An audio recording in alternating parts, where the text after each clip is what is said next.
छोटी सी प्रेम कहानी।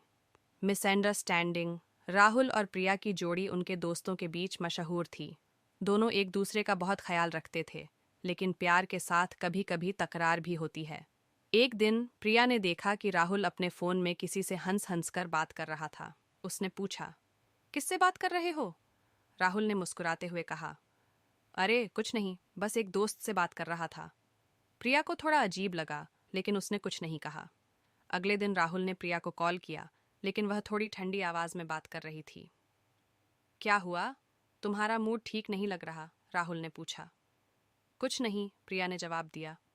राहुल को समझ में नहीं आ रहा था कि प्रिया को क्या हुआ है।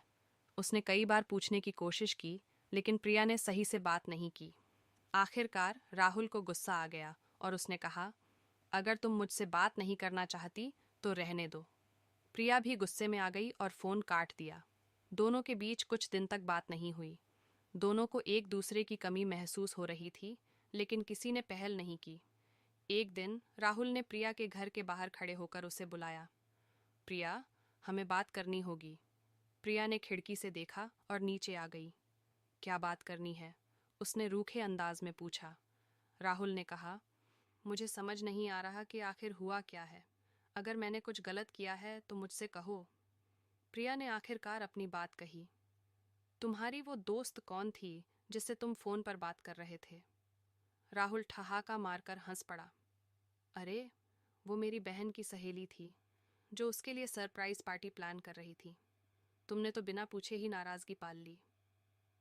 प्रिया थोड़ा शर्मिंदा हो गई और मुस्कुराते हुए बोली, मुझे लगा तुम मुझसे कुछ छिपा रहे हो। राहुल ने कहा, अगली बार शक करने से पहले पूछ लेना, मेरी प्रिया। दोनों ने एक दूसरे को गले लगाया और उनके बीच की गलतफहमी खत्म हो गई। सीख, किसी भी रिश्ते में संवाद और भरोसा सबसे महत्वपूर्ण होता है। गलतफहमी से बचने के लिए हमेशा अपनी बात खुलकर कहें।